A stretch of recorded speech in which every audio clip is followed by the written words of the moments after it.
कि तुमको आज सप्तम श्रेणी बहिर है विज्ञान विद्युत पढ़ोती ना नहीं ये विद्युत बल्बर चित्र लगे देखिए विद्युत बल्ब ये कौन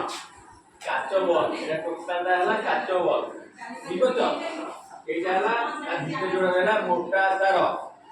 यहाँ विद्युत विरोधी धारक विद्युत आज क्रस हम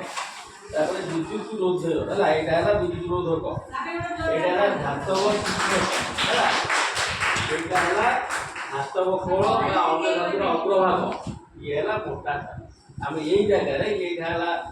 माइनस थी ना प्लस ठीक अच्छे ये जगह गोटे बैटेरी आम लगे ठीक अच्छे सेलटे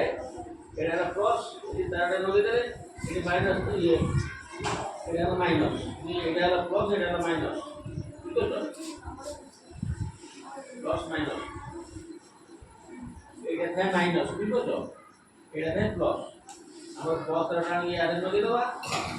माइनस आस याद लगे कौन हम बल्बटा जल ठीक अच्छे ये है पुणा आम जो टर्च पुणा टर्च देखिए ये बल्ब ठीक अच्छे आप आसगला एलईडी एलईडी आप पढ़े